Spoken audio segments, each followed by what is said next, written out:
Hi everyone, this is Rachel from the Period Whisperer and the Healthy Womb websites. This is the Essential Oils Safety and Myth Busting mini series on YouTube, and today we're going to look at the bite-sized video on whether you should dilute your essential oil before using it. So what does dilution mean? Well, essential oils are constituents from plants and they are very potent plant medicines. They're very concentrated. 1 drop of rose essential oil requires 1,000 rose petals. 1 drop of peppermint essential oil can be anywhere from the equivalent of 30 to 50 tea bags worth of peppermint tea. So they are extremely strong, potent, and very concentrated. They can also be very expensive. Better quality ones do cost more than the lower quality ones. They can be blended with other essential oils, and often people do tend to buy them in blends, but they can also be blended with other base oils or carrier oils, and this dilutes the strength of them.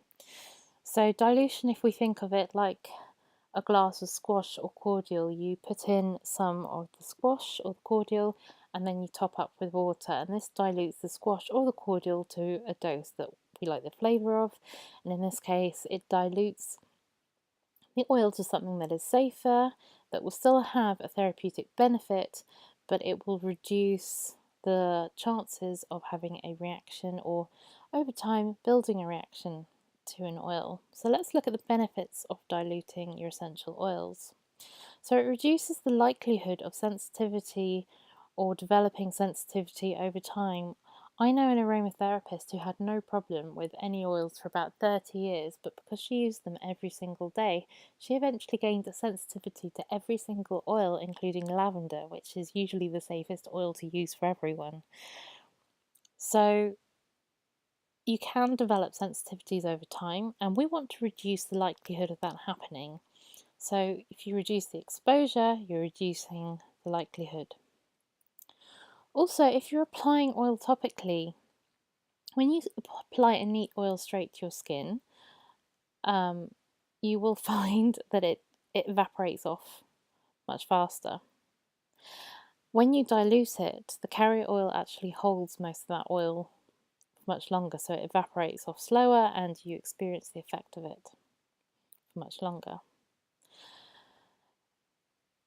Diluting your oil will make your oil go further, so you're using less, so it will last longer, and it will also have therapeutic benefits in the carrier oil.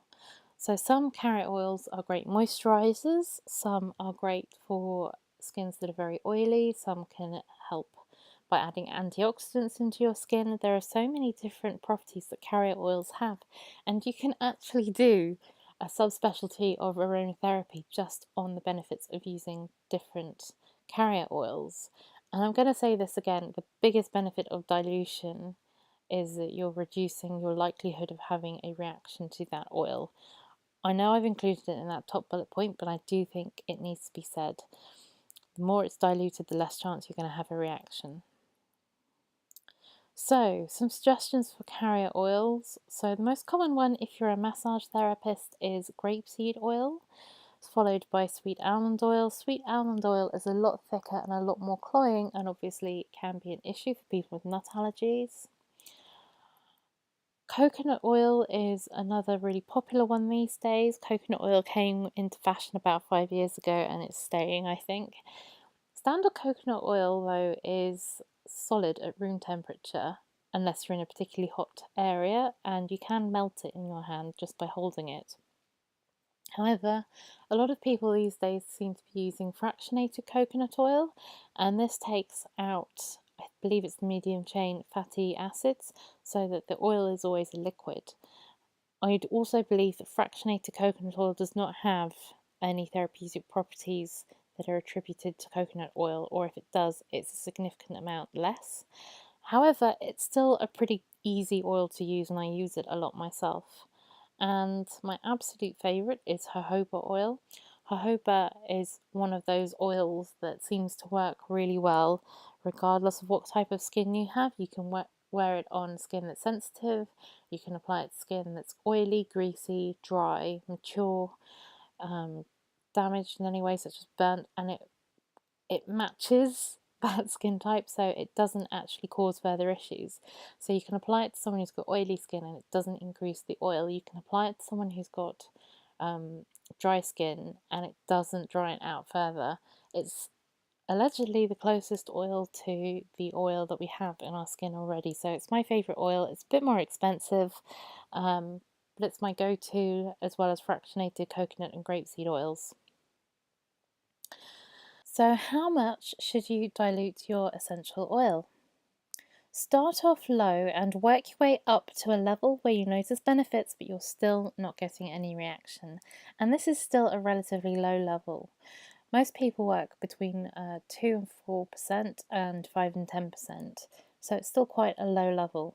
And to give you an idea, rather than count out 1 drop of your essential oil and 99 drops of carrier oil, approximately 1 drop of essential oil to a teaspoon of carrier oil is roughly 1%. It's not perfect, but it's a good guideline that you can stick to for mixing and diluting oils at home. Try not to exceed 10% strength and stick to very low concentrations of hot oils. Hot oils will be incredibly itchy, uncomfortable, and even painful, and may cause reactions. Classical examples are clove oil and, let's try to think, oregano oil or oregano oil if you're across the pond. So be very careful with those oils and start low and work your way up. And note the concentration is the total amount of all the essential oils in the blend versus the carrier oil. So if you have 1 drop of lavender, 1 drop of frankincense, 1 drop of orange oil, with 1 teaspoon of carrier oil, you'll have a 3% dilution. So you must add them up to get the full concentration. I hope that helps. I have a full video series on how to dilute, how to patch test, how to use essential oils safely in my Periodology Love Your Period course. If you're interested in finding out more about that course, do check in the down bar underneath this video on YouTube.